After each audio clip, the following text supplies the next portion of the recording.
नमस्कार, बहुत स्वागत है आपका। आप देख रहे हैं एसडीवी न्यूज, आपके साथ मैं सृष्टि मिश्रा। आज देखिए चर्चा करेंगे मनीष कश्यप की सुनवाई आखिर क्यों टल गई, क्या है पूरा मामला।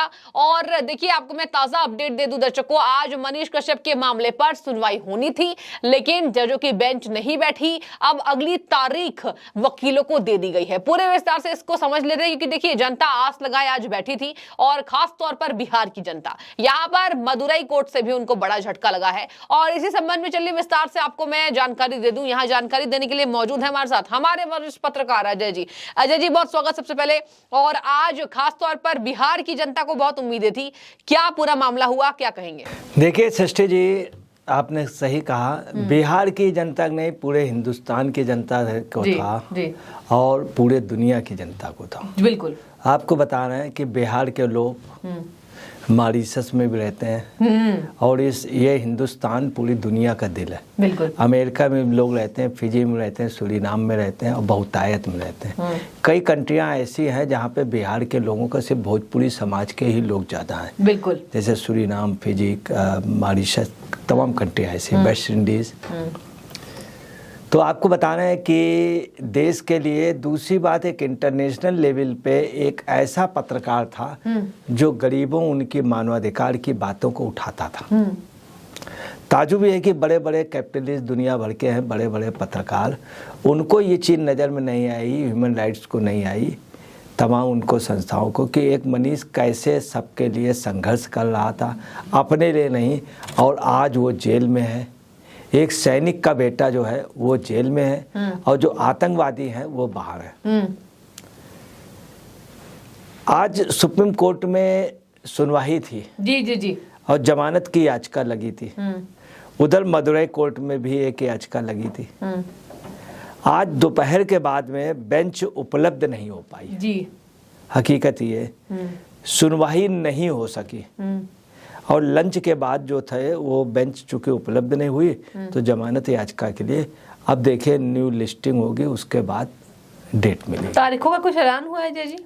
तारीखों का कोई ऐलान नहीं हुआ, चूँकि जब बेंच ही नहीं हो पाए अवेलेबल तो क्या तारीख होगी या जज ने क्या कहा, ऐसा कहीं कुछ भी, चूँकि बेंच ही अवेलेबल नहीं हो पाई तो जो मामला जहाँ पर था वहीं पे था। तो यहाँ दो चीज़ें क्लियर कर दे, ना तो कैंसिल हुआ है, नहीं रिजेक्ट हुआ है, नहीं रिमूव हुआ है। ठीक है, एज इट इज़ जो पोजीशन थी वो अब लिस्टिंग होगी। जब भी लिस्टिंग हो सकता है, कल हो सकती, परसों हो सकती, नरसों हो सकती, तो उस समय सुनवाई होगी, वो भी तभी जब बेंच अवेलेबल होगी। है क्या, सुप्रीम कोर्ट में इतने ज़्यादा केस आ जाते हैं बीच बीच में, क्योंकि सुप्रीम कोर्ट के ऊपर पूरे देश भर का उनको बड़े उससे करना पड़ता है, तो वो करते हैं। अदालत पे लोगों का विश्वास है कुछ ना कुछ होगा, और मदुरई कोर्ट का भी यही था।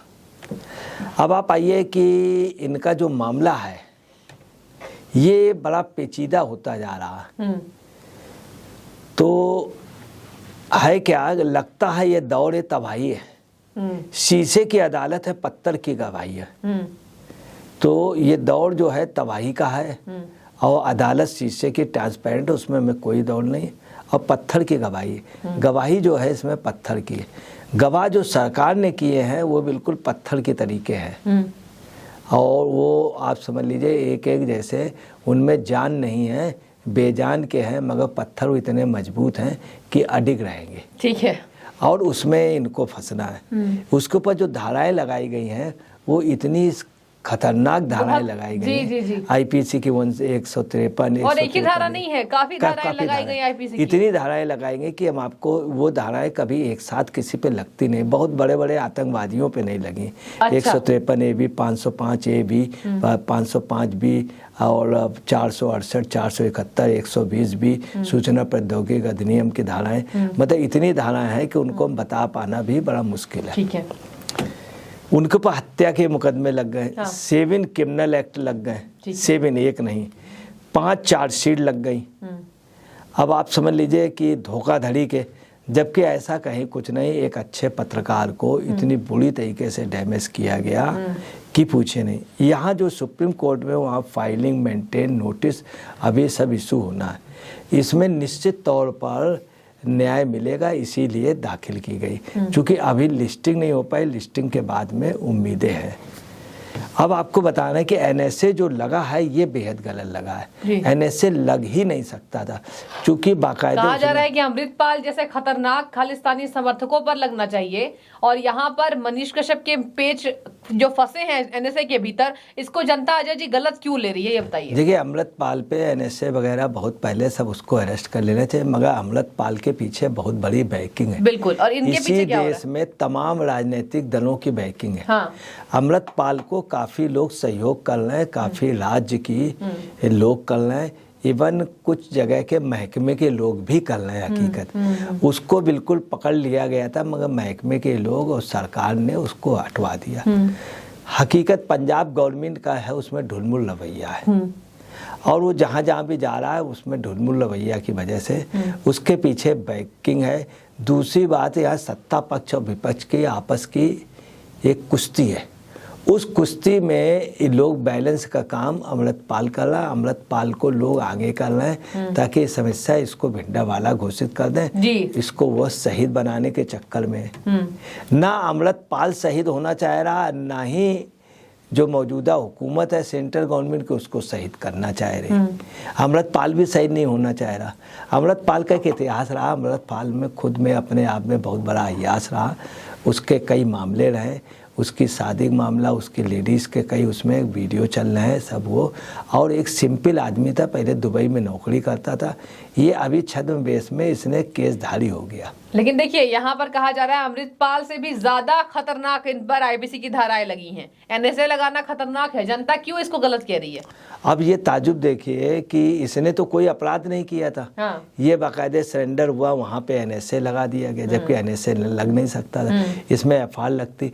अब तमिलनाडु की गवर्नमेंट उसको छोड़ने भी जा रही थी, वहाँ पे उसका रिमांड पूरा हो गया था, वो उनको वापस कर रही थी। बिहार गवर्नमेंट आराम से इनको निपटाती, साल 2 साल जो भी अपने। मगर अब इतनी धाराएं लिखाई गई हैं कि लालू ने कहते थे कभी कोई गुड़िया गुड़िया सुझा दूंगा, गुड़िया गुड़िया तोड़ दूंगा, तो वास्तव में उसकी गुड़िया गुड़िया जितने जोड़ हैं, अंगूठे के, उंगली के, पौड़ के, हाथ के, कलाई के, कोहनी के, सारे उनके एक प्रकार से इन्होंने गुड़िया गुड़िया उसकी तोड़ दी।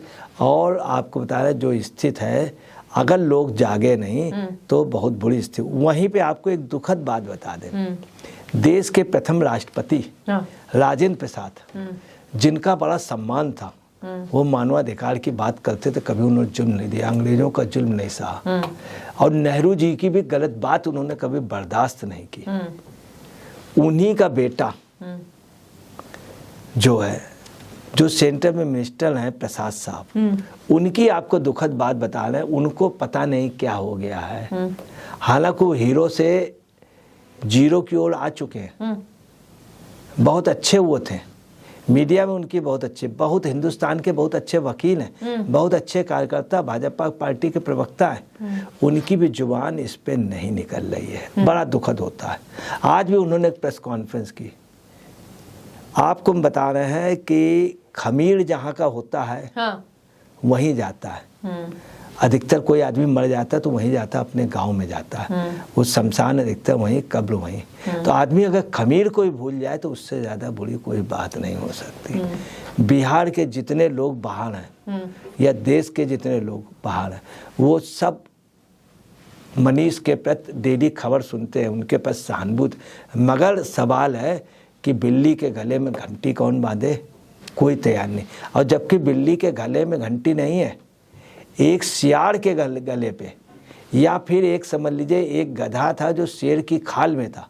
ठीक है, मतलब आपको ऐसा लग रहा है कि कहीं ना कहीं जनता ये समझ रही है कि लोकतंत्र की हत्या हो रही है। अच्छा अजय जी, ये बताइए कि जो इशारा कोर्ट देने की कोशिश कर रही है, क्या लगता है सुनवाई देखिए टल गई है आज, और जनता ये आस लगाई है, ये गुहार भी सुप्रीम कोर्ट से लगा रही है बिहार की जनता और पूरे हिंदुस्तान की जनता, कि कहीं ना कहीं जितना पोर्ट्रे किया जा रहा है, जितनी बनावटी बातें उनके लिए कही जा रही है, वो 100% सही नहीं है।